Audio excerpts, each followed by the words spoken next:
some of those big moments in your career that most athletes or several athletes experience would be that injury your second year with Cleveland, also getting traded to the Dolphins. What were your thoughts initially and the moment, and then what did you learn from those experiences? Well, it was the first time I had really significantly been injured during the second year of my career. And it was shocking because I had gone from playing as a junior high school athlete or football player through high school and a collegiate career at Ohio State. And I had never sustained an injury that caused me to lose time on a football career. I remember very vividly those long weeks of waiting to be pronounced ready to play again.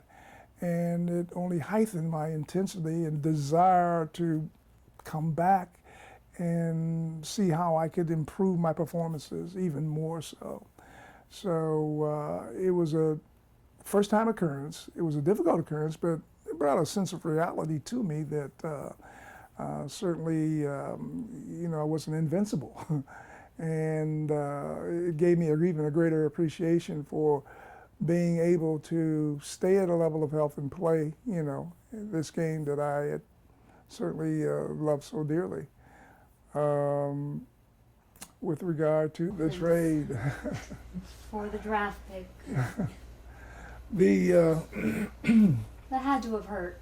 The trade was not surprising, it was shocking, which would be a better term, only from the standpoint that I had spent the first 6 years of my career with the Cleveland Browns. I believe at that time, was it 6 or was it 7? I'm forgetting the years now, but I thought that I was going to have an entire career with the Cleveland Browns at that point. And so when I received a telephone call from the then owner of the Cleveland Browns, Arthur Modell, that he was informing me that he had just traded my rights to the Miami Dolphins, it was a real shock. So the last year I was with the Cleveland Browns, and I'd have to go back, would be the 1969 season. And pro football had merged 3 years earlier in not officially, but it technically emerged with a written agreement. But the 1970 season would be the first year of the total consolidation of both the old American Football League and the National Football League. So before reporting to training camp, I would pick up the Sports Illustrated edition of pro football for the calendar year before the complete merger of 1970. And so it was still divided into two sectors, AFL and NFL. For some reason, I decided to thumb through the pages to see what was going on in the AFL, since the leagues were going to converge or merge months later. And as I was thumbing through the book, I came across the headline, Miami Dolphins, and underneath it said, the worst team in pro football. And I'm saying to myself, geez, I don't want to read about this. And so I thumbed through the pages right away. But little did I know at that time that several months later that I would be going to the worst team in pro football. So to finalize that, I was not very anxious to go to the worst team in pro football. But then you'd become a member of the undefeated 72 Dolphins. Well, I think that's the beauty of it all. Sometimes it may appear that forces are working against us. Why did this happen to me? But I was in the business of playing football, we might say. And so that was my occupation at that time. So I realized that after the trade occurred, and I had to accept it because I had no alternative if I wanted to continue to be a professional, at least in that area of my life, that I would go down there, and regardless of what the surface appeared to have, that I would try to bring the level of professionalism and everything that I had demonstrated before and make the very best of it. A lot of good things happened, and the positive things happened that 10 days after I was traded, one of the great coaches in pro football all time, and certainly at that time, Don Shula, all of a sudden was coming to Miami. So I took a sigh of relief and breathed, well, at least that's a positive. And then very quickly after I got down there and saw the mix and how people, the young people or younger people, although I wasn't an old guy at the time, were accepting the fact that this head coach that had come from the established league was there, and they were pinning every ear to what he said and trying to follow what he was his philosophy. And slowly but surely, but really very fast and almost overnight, that whole situation was turned around from the worst team in pro football to the best team in pro football. And it all occurred during a season in 1 year. So, and looking back on it, it turned out to be the best thing that really has happened. I mean, to be associated with Super Bowl winners, to be associated with, you know, great teammates, to have major accomplishments, it couldn't have been better. And associated with perfection, the only team in NFL history to have done that. How significant is that to you still, and how much weight should current fans still give that? Well, perfection is something that is very difficult to accomplish. And I'm very proud of the fact that, you know, I am associated with a group of individuals, and it's a great storyline to see the change that occurred, and to occur and see these men that I was associated with, who were considered rubble, rise all the way to the top through their own efforts, and because they believed not only in their leadership but in themselves. That's an unbelievable experience, to become the very best players and very best team in the National Football League for 2 consecutive years. But the road up, getting there, was a nice ride, and to see the accomplishments occur at every level. And, you know, it's just overwhelming. So it wasn't just perfection, but it was coming from a team, an expansion team, that so many doubted. So many doubted, but finally those players believed in themselves. And that's the great part of that, and being a part of that, to see a team that has come from the bottom of the barrel and forge its way year after year in getting to the top. There were instances in that first year, and being very brief about making this point, that when we started out in 1970, we lost our first game. Then we win the next 4. Then we lose in successive weeks to the Baltimore Colts by a score of 35-0. The next week to my old team, the Cleveland Browns, we lose 28-0. The third week we lose to a team that hadn't won a game in 2 years at that time, or at least a full year. The Philadelphia Eagles, they had just, so the natural feeling was they're the same old losing team. And so we had to pull together, and it started with the leadership at the top, telling and ensuring the players that you can be this. And so the players believed.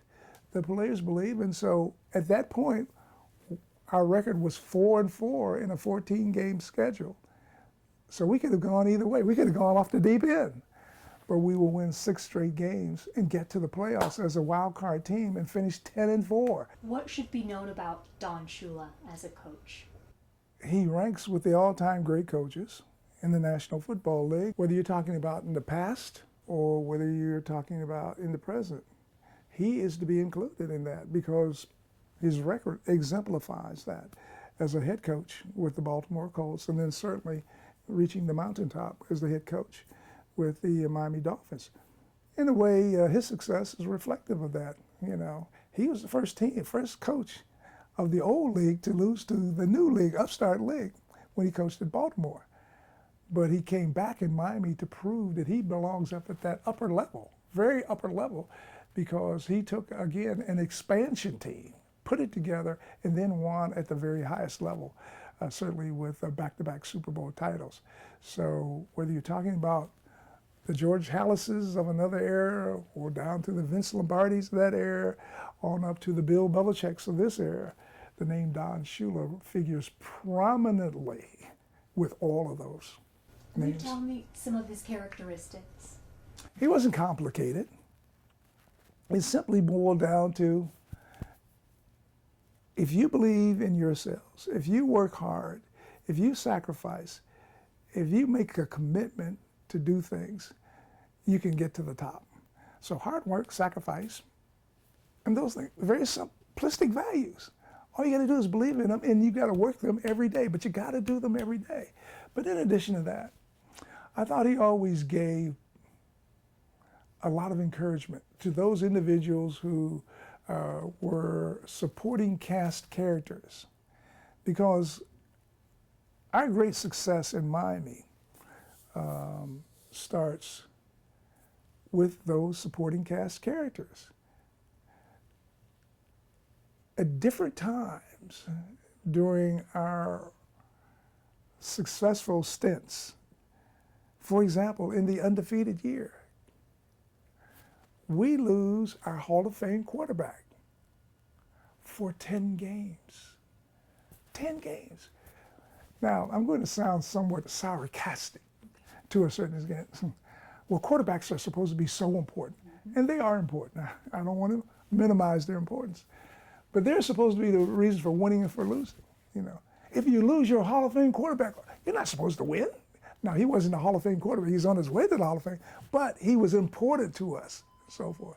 But we had a supporting cast character in the late Earl Morrall, who was an outstanding quarterback in himself. And all he did was simply win us 10 straight games en route to that perfect season. So the perfect season was one in which we had our Hall of Fame quarterback, but we had other influential players who sustained injuries, like our Hall of Fame linebacker, Nick Bonacani. He missed a couple of games. We had our outstanding defensive tackle, Manny Fernandez. He missed the games. Okay, and we had a guy by the name of Paul Warfield. He missed 4 games too. And we still went undefeated.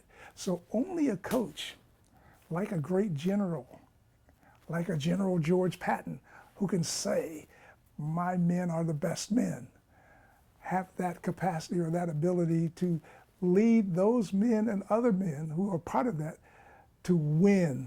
And that's what I say, win. How would you define your own role on that team, which was run heavy, and oftentimes I think you would be guarded by 2 people as a decoy almost? Well, the most important concept is winning. It doesn't matter whether my contribution is 10 catches for how many yards or TDs or whatever. I mean, it matters, but it only matters in this sense that winning, so whatever it takes to win. So if I catch no balls, but if they preoccupy themselves with me and say, well, we've got to assign 2 people to him on every play or whatever, that figures in our concept of winning and helps my ball club to win. The object or objective is to win, not necessarily to satisfy my ego. I may catch 20 balls and we'll lose, or we may lose out time and time again. We're supposed to win. If we win, that takes care of everything. What about the diva wide receiver that wants all the passes? Well, I can't identify with that. Did you ever? I don't think so. I mean, there would be times in which I would want to contribute more to the winning, but no, I believe in team sport. If I'm going to be the diva, then I need to be involved in individual sport. So like I said, it's me. I do all that, you know, and I don't need anyone else. Now, I've participated in individual sports, but my preference was team sport. And I've participated in track and field, and I enjoyed it very much. But if I wanted to have center attention on me exclusively all the time, then I should have stayed with track and field instead of playing football. And the last thing, I do want you to toot your own horn and tell me about the 20.1 yards per catch that you averaged. Oh, jeez. What I tried to be as a receiver is, if covered for the most part in what would be considered man-for-man competition, is to make it so intimidating, so frightening for a defender that whatever pattern that I ran, whether it was a short, quick pattern, or whether I ran a middle distance pattern, or whether I ran a deep pattern, that he would never be able to determine what I was doing. And so I was attempting to make as much yardage as possible, even if I ran the short, quick pattern and or the intermediate pattern. And out of that, this concept that is called run after catch developed for me. But it was a part of the entire plan to put maximum pressure on a cornerback for every given play. And so somehow enough out of that arose the 20.1 yards per catch for career average. You had them so scared they put two guys on you. Well, yeah, that came very shortly in the league, but it presented a new challenge for me, that double coverage or some sort of zone coverage, then I had to figure out how I could be successful with that. So it called for me to go back to the drawing board for more study of who's coordinating the coverage, who's the mastermind or the defensive coordinator, how he tries to implement his form of double coverage or zone coverage. But also then it goes to the third component, which would be the players. How disciplined are they? Will they do what they're supposed to do, or do they have ideas of their own? And so that called for the additional research of information about each individual cornerback that I played against over the years in the National Football League. So I wanted to incorporate those ideas into, I had insights as to how, if I saw a particular coverage, whether it's man-for-man coverage, whether it's double coverage, whether it's zone coverage, I know how they're going to react. And so I'm going to adjust accordingly even before. When I come out of the huddle, when I line up and I look at that corner, I look at certain things. How deep is he? Is he on my outside? Is he head up on me? Is he inside? All of those things would help me to hopefully get to that 20.1 yards per catch average.